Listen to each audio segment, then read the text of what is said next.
The last topic we're going to cover in this lesson is called method overloading. And you may remember that we've heard this word before, overloading. We actually talked about how you can overload constructors in an earlier lesson. And so remember that an overloaded constructor basically means that you can have multiple different constructors for the same class, as long as those different constructors take a different number of parameters or different data types of parameters. And so the same concept of overloading can apply to methods. Basically, methods can be overloaded with different parameters, and then Java will determine which method to call based on what parameters you pass in, the number of parameters and the data type of those parameters. So for this example, we're going to look at the regular Polygon class instead of the circle class. So here, remember again, we're constructing a new regular Polygon, and then we are storing it in this object P.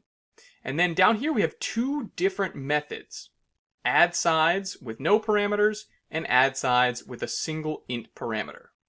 And so the idea here is that we have overloaded the add sides method. You can kind of think of them as two different methods, but they have the same name. And so in Java, we give them the special name of overloaded methods, because basically we're overloading the name of this method. We're overloading add sides by giving it multiple variations. The first iteration, or the first example of add sides with no parameters, is just going to default to adding one side to our shape.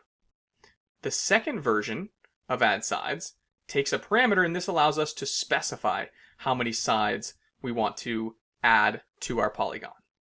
Alright, so now let's take a look at the documentation and see what method overloading looks like when we read the API for regular Polygon.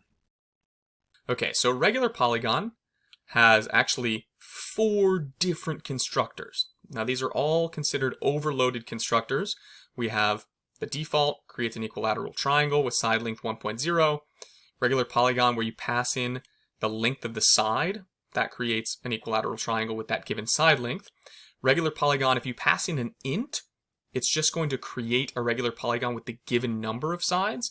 And this should also say side length 1.0. And then we can finally pass in, if we want to customize the number of sides and the length of that side, then we'll create a regular polygon by passing in an int and a double. Okay, so 4 different overloaded constructors, and you can see why this might be useful to give maximum flexibility for constructing polygons. Okay, so then just for our example of method overloading, down here you see that we have 2 different add sides methods, and they're both void, so it is important that they have the same return type, in this case returning nothing. So these are void methods. The first one has no parameters. Add sides increases the number of sides by 1, and then the second one, add sides, where we pass in an int, increases the number of sides in the polygon by the given number. Alright, so this is an example of method overloading, but we could, and we only have 2 here, but we could have just as easily added on other overloaded methods. You can have as many as you want, as long as they have different number of parameters and or the data type of those parameters. When we're talking about method overloading, we're really talking about writing methods that have different signatures. And you'll see this vocabulary down the line in a lot of different places where we talk about a method signature in Java. A method signature is made up of the name of the method, the number of parameters, and the data types of those parameters. And then Java determines which method to call based on parameter number and data types based on the method signature. So if you look at these 2 methods, add sides has no parameters, and the second add sides has only a single parameter with an int called numExtra.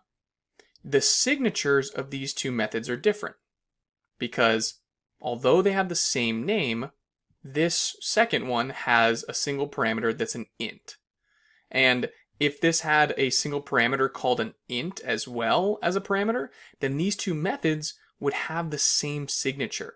Even if the name of the variable is the same, or the name of the parameter is the same or is different, it's the data type and the number of parameters that has to be different.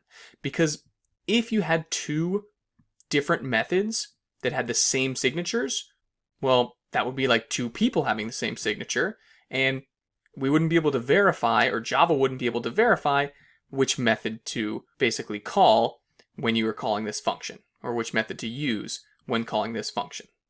Okay, so now we're going to try practicing these overloaded methods together in some coding practice. Okay, so for this practice, I want you to go ahead and just comment out the code that we had before. Remember, I don't really like to delete code unless I have to, because I find that sometimes I want to refer back to what I had before, and while I'm working, I always just leave it commented. But we're going to now practice creating a regular polygon.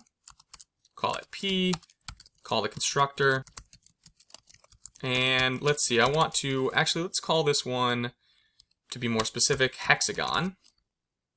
And I'm going to pass in the number 5. So that's an int, so that will call the constructor that constructs a polygon with this number of sides. And then, if I print out my hexagon, I run my code, oh, regular pentagon. And I know some of you were probably shouting at the screen saying, no, a hexagon has 6 sides. I could go and change this number here, but let's say this was somewhere else in my program and I wanted to keep it at 5 for the moment, but then later on I wanted to update the number of sides. This is where my add sides method is going to come in handy. So now I see that by adding a single side, I've converted it to a regular hexagon. But remember, we also have another version of add sides, where if I wanted to, I could add 3 sides to my polygon. And if I print this out, it's no longer going to be a hexagon. Now we actually have an octagon. Now this shapes library is pretty smart. You'll notice that it figured out for us, depending on the number of sides, what the name of this would be.